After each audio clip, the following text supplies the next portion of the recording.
বাসীদেরকে আমরা সচেতন করতে চাই এবং সিটি কর্পোরেশনের প্রতিটা কর্মচারী, প্রতিটা কর্মকর্তা তাদের ছুটি কিন্তু বাতিল করা হয়েছে। নগরের কোনো কর্মকর্তা, কোনো কর্মচারী এই ঈদের ছুটি ভোগ করতে পারবেন না। আপনারা এখানে আমার পাশে দেখতে পাচ্ছেন, আমাদের চিফ অফিসার আছে, প্রধান বর্জ্য কর্মকর্তা আছে, সচিব আছে এবং নির্বাহী ম্যাজিস্ট্রেট সহ নির্বাহী কর্মকর্তা যারা তারা এখানে উপস্থিত আছে।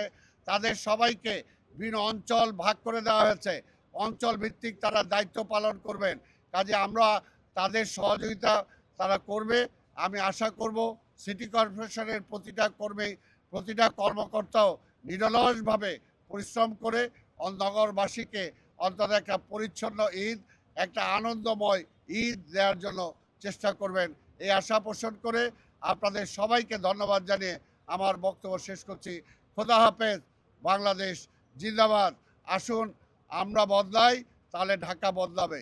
এই আশা পোষণ করে ক্লিন সিটি, গ্রিন সিটি ইনশাল্লাহ আমরা প্রধানমন্ত্রীকে উপহার দেব, এই আশা পোষণ করি। খোদা হাফেজ। ঈদের দিন কলাবাগান এসটিএস থেকে দুপুর 1:30 ঘটিকায় এসটিএস থেকে মাতোয়া ল্যান্ডফিলে কোরবানির বর্জ্য পরিবহন আনুষ্ঠানিকভাবে শুরু করা হবে। পরবর্তীতে 8 ঘন্টার মধ্যে অর্থাৎ রাত 9:30 ঘটিকার মধ্যে ঈদের প্রথম দিনের বর্জ্য অপসারণ করা হবে ইনশাআল্লাহ। আমাদের লক্ষ্যমাত্রা 3 দিনে প্রায় 33,942 টন বর্জ্য অপসারণ করা।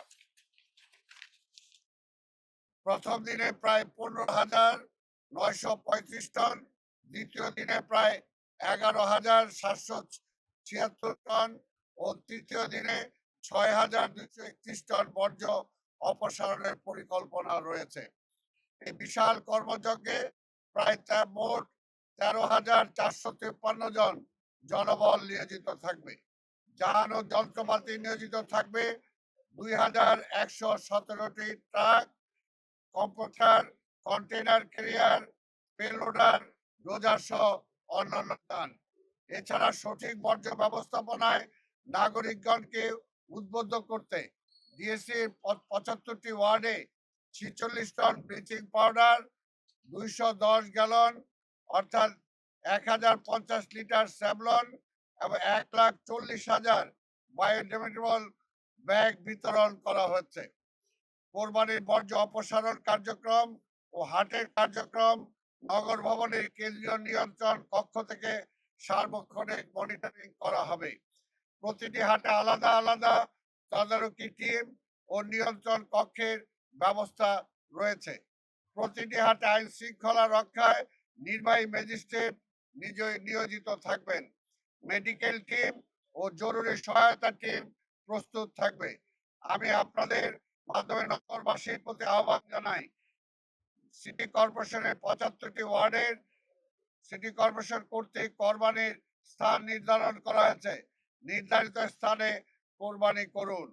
কোরবানির পশুর বর্জ্য ব্যাগে ভরে নির্দিষ্ট স্থানে রাখুন, যেন পরিচ্ছন্ন কর্মকর্মীরা সহজে সংগ্রহ করতে পারে। কোরবানিকৃত স্থান পানি দিয়ে ভালো করে ধুয়ে ব্লিচিং পাউডার ও স্যাভলন জাতীয় জীবাণুনাশক ছিটিয়ে দিন। মনে রাখবেন, ড্রেন বা নর্দমায় বা যত্রতত্র পশুর বর্জ্য ফেললে রোগ জীবাণু ছড়ানোর পাশাপাশি বৃষ্টিতে জলাবদ্ধতা হতে পারে। আমরা বিশ্বাস করি সবার সহযোগিতায় আমরা একটি পরিচ্ছন্ন, স্বাস্থ্যসম্মত, সুন্দর ঈদ নগরবাসীকে উপহার দিতে সক্ষম হব। আপনাদের সবাইকে